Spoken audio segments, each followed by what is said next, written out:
Asegura tu futuro, la familia, tus bienes también, la salud y en la vejez.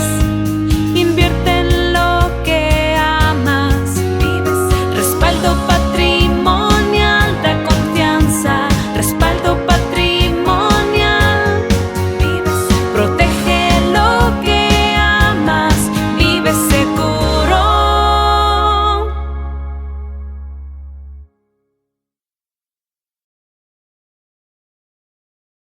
Pero no podemos dividirlas, no podemos dividir nuestra sensación espiritual o inmaterial de lo material. Cuando nosotros tenemos una enfermedad o cuando hay falta económica en el hogar, la realidad es que nuestra fe se ve a prueba. Y entonces, cuando nosotros administramos mal nuestro dinero, forzosamente van a venir pruebas también espirituales. Dice la Biblia, voy a citar varios versículos dentro de esta conferencia, porque obviamente es las finanzas y la Biblia. Dice, pues si en las riquezas injustas no fuisteis fieles, ¿quién os confiará lo verdadero? Esto nos habla de una responsabilidad con las finanzas, con lo que nosotros nos toca administrar. Si nosotros estamos mal financieramente, van a venir problemas de salud, van a venir problemas emocionales. Dicen por ahí que el matrimonio, en el matrimonio hay mucho amor, pero cuando falta el dinero, el amor se puede ir por la ventana. Y esa es la realidad. Si no hay administración adecuada de las finanzas, por mucho amor que se tenga, la realidad es que quien te ama te ayuda a ahorrar. Otra de las razones por las cuales la Biblia nos habla de las finanzas es que el dinero compite con Cristo por el trono de nuestro corazón. Cuando nosotros confiamos en otras cosas que no es Dios, realmente estamos confiando en nuestro poder, estamos confiando en nuestra capacidad, por así decirlo, y pensamos que las cosas no vienen de la mano de Dios. A veces creemos, hoy por ejemplo se habló de un tema paranormal que se mencionó en nuestro chat, y podemos creer muchas cosas espirituales, pero cuando hablamos de Dios, desafortunadamente cada vez más sacamos a Dios de nuestra vida, sacamos a Dios de nuestras escuelas, de nuestro gobierno, de nuestros principios, de nuestra familia. Y realmente cuando nosotros lo sacamos es cuando la gente se pregunta, ¿y dónde está Dios? Bueno, nosotros mismos lo hemos sacado de nuestra vida. El dinero compite con Cristo por el trono de nuestro corazón. La Biblia habla de un Dios que existía en ese tiempo. La traducción eh, curiosa porque el Dios es el Dios Mamón, y dice, ninguno puede servir a dos señores porque o aborrecerá al uno y amará al otro, o estimará al uno y menospreciará al otro. No podéis servir a Dios y a las riquezas. Y justamente ahí se refiere al Dios Mamón, que era un Dios que hablaba o se mencionaba acerca de las riquezas. Estas son las tres razones por las cuales es importante identificar el por qué la Biblia habla de las finanzas. Voy a tratar de irme un poquito rápido para avanzar lo más que se pueda, porque realmente esto es una serie de conferencias de, pues, por lo menos unas 15, 20 horas. Pero voy a tratar de hacer un resumen lo más rápido posible. En primer lugar, tenemos que hablar de la responsabilidad de Dios. Dios se compromete con algo hacia la humanidad, hacia nosotros. ¿Cuáles son las responsabilidades de Dios? ¿A qué se compromete Dios con nosotros en cuanto a las finanzas? En primer lugar, la primera responsabilidad es que Dios es dueño de todo. La Biblia dice, de Jehová es la tierra, su plenitud, el mundo y lo que en él habita. Cuando nosotros entendemos que a Dios le pertenece todo, quiero que en este momento volteen a ver lo que está enfrente de sus computadoras. Si está una pared, si está un muro, pues entonces volteen a ver su casa, volteen hacia los lados, vean cada una de las cosas que están en su hogar. Mírense cómo están vestidos, si están acompañados de algún familiar, mírenlo. Y quiero decirles que todo eso que ustedes acaban de ver no es suyo. No es suyo, le pertenece a Dios. De Dios es la tierra, su plenitud, el mundo y lo que en él habita. Y entonces esto cambia nuestra perspectiva cuando vienen pruebas importantes, como por ejemplo, híjole, me robaron el carro. Híjole, se quemó mi casa. se enfermó mi hijo, se enfermó mi esposa, se enfermó un familiar que yo amo mucho. Y cuando entendemos que eso no es mío, que le pertenece a Dios, entonces nosotros podemos descargar un factor emocional muy importante.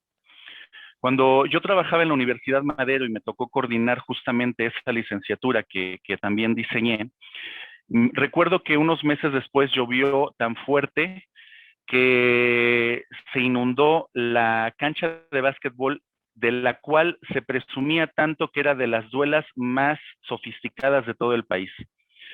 El que estaba administrando evidentemente se preocupó y buscó a las personas que iban a reparar esa duela. Sin embargo, yo estoy completamente seguro que él se fue a dormir a su casa tranquilamente porque no era la duela de su casa, era la duela del lugar donde él trabajaba. Obviamente, su responsabilidad era administrarla. Y de la misma manera, hay muchas cosas que nosotros a veces tenemos tanto apego que nos pega muy fuerte cuando sufrimos una pérdida.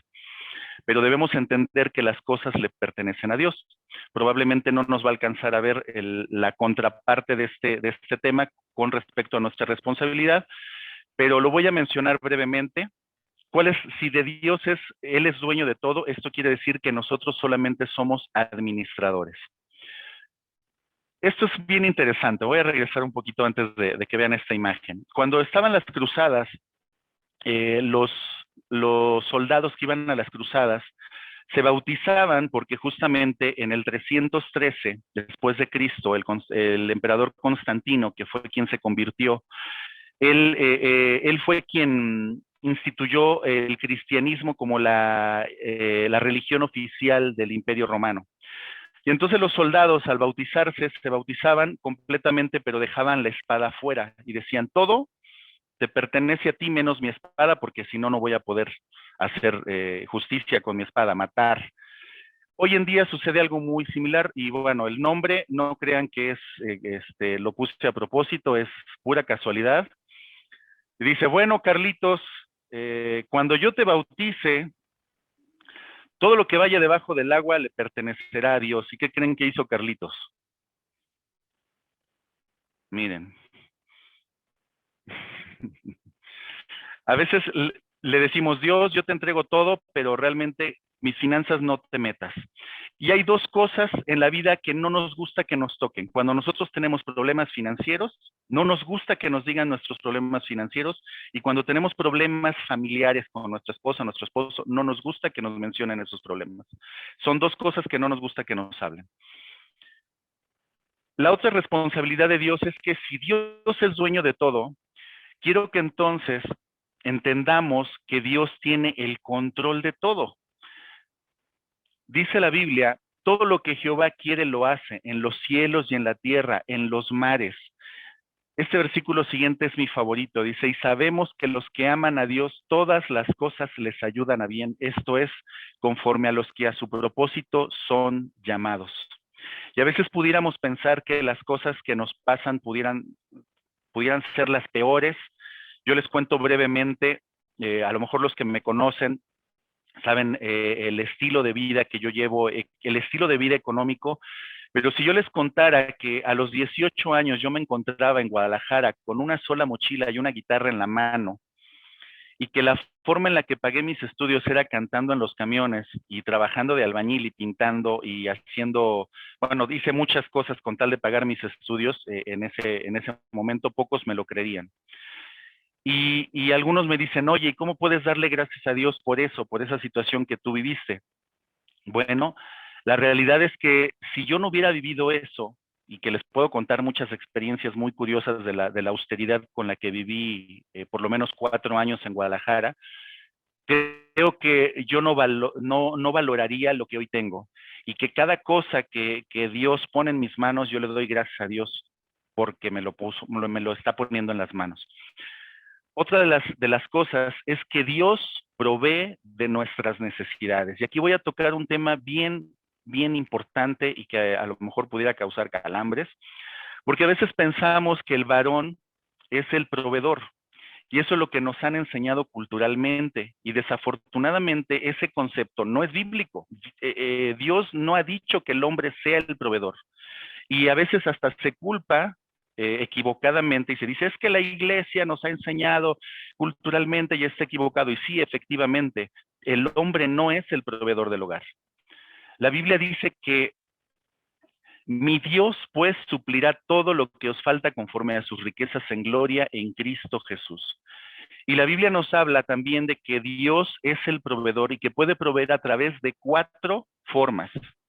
Puede proveer a través del varón, puede proveer a través de la mujer, puede proveer a través de ambos o puede proveer a través de cualquier otro medio que ni siquiera nosotros podemos entender.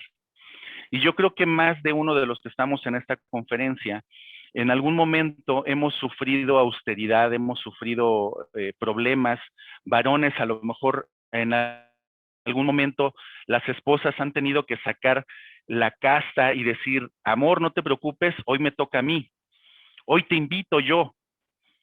O a veces los dos están mordiéndose las uñas y no saben ni siquiera qué van a comer el siguiente día, no sé si a alguien les ha pasado eso, y por alguna razón algo sucede, alguien te invita a comer, algo pasa, pero Dios provee. Y hay muchos versículos que podemos citar con respecto a este tema. Nos quedan solamente 3 minutos, voy a apurarme para ver si podemos tocar los temas de nuestra responsabilidad. ¿Cuál es nuestra responsabilidad? Bueno, si decíamos que Dios es el dueño de todo, nosotros solamente somos mayordomos de las posesiones de Dios. La Biblia dice en Génesis 1:26, y también esta es una mala interpretación que se ha hecho a lo largo de la historia, dice, hagamos al hombre a nuestra imagen y semejanza, a nuestra imagen, semejante a nosotros, y domine sobre los peces del mar, sobre las aves del cielo, sobre los ganados de la tierra y sobre todos los reptiles terrestres. Génesis capítulo 1 no habla de alma, cuerpo, espíritu, no habla de nada de eso, habla de que el hombre es un administrador. Y la Biblia en ese capítulo en específico nos habla de que Dios coloca al hombre en el huerto del Edén como un administrador de ese huerto. Nosotros solamente somos administradores. Voy a ir rápido, ya no voy a mencionar tantos detalles, pero bueno, principalmente para que ustedes se puedan ir por lo menos con la información completa de este tema.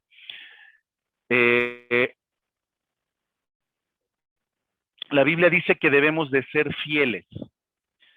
Dice, ahora bien, además se requiere que los administradores, que cada uno sea hallado fiel. Y si alguno de ustedes tiene empleados, yo creo que lo más importante es precisamente la fidelidad y la honestidad. Recuerdo una ocasión que mi papá, él tenía algunos empleados y me dice que había una persona que era la persona más puntual, la más responsable, la que siempre tenía todo preparado, y que un día llegó y le dijo, oiga, ingeniero, necesito pedirle vacaciones para tal fecha, tal día, bla, bla, bla. Y me cuenta mi papá que tenían muchísimo trabajo encima y que no podía dejar ir de vacaciones a prácticamente a nadie. Pero era una persona tan responsable y que podía confiar tanto en esa persona que él, la respuesta fue curiosa, le dijo, eres tan fiel a tu trabajo que no te puedo decir que no. ¿Cuántos de nosotros quisiéramos tener empleados así? Bueno, si nosotros somos buenos administradores de lo que Dios nos pone en nuestras manos, les aseguro que muchas de las cosas que ustedes hacen, a lo que se dediquen, Dios les va a prosperar. Porque justamente si nosotros somos justos con nuestros empleados, cuánto más Dios que pone las cosas en nuestras manos para administrarlas. Este video desafortunadamente ya no lo vamos a poder ver porque tarda prácticamente 3 minutos. Pero bueno, en la fidelidad Dios nos bendice y es justamente lo que les decía hace un momento. El que tiene mis mandamientos y los guarda, ese es el que me ama, y el que me ama será amado por mi Padre y yo lo amaré y me voy a manifestar a él. Voy a cerrar nada más con este cuadro, porque este también es un cuadro muy importante que desafortunadamente en varias líneas teológicas se ha enseñado de una manera equivocada. Tenemos aquí las teologías, por así decirlo, teología de la pobreza, prosperidad y mayordomía. De la pobreza podemos identificar la teología de la liberación. Tener posesiones, ¿qué significa? ¿Qué es malo? ¿Qué es pecado? Por otro lado, la prosperidad dice que es un derecho, pero la mayordomía, lo que dice la Biblia es que es una responsabilidad. Si tú tienes posesiones, eres responsable de esas posesiones. El trabajo no es una necesidad básica, no es una maldición, tampoco es para enriquecerse, es para servir a los demás. ¿Quiénes son los espirituales? La teología de la liberación dice que los pobres, la teología de la prosperidad dice que son los ricos, pero la Biblia dice que son los fieles. ¿Quiénes son los carnales y los perdidos? Los ricos, dice la liberación. La prosperidad dice que son los pobres, pero la mayordomía dice que son los infieles. ¿Por qué damos? ¿Por qué damos dinero? ¿Por obligación o por miedo? Porque habremos de recibir más. ¿Han escuchado? Da más y vas a recibir más. No, el damos porque amamos a Dios, porque amamos su reino, porque amamos lo que hacemos. ¿Por qué gastamos? ¿Gastamos con temor, con falta de gozo? ¿Gastamos superficialmente o con derroche? ¿O gastamos en oración y de manera responsable? Esto es a grandes rasgos lo que habla la Biblia acerca de las finanzas y espero que esta breve conferencia les sea de beneficio a todos ustedes. Recuerden que la forma en la que gastamos nuestro dinero es un reflejo externo de una condición espiritual interna. Muchas gracias.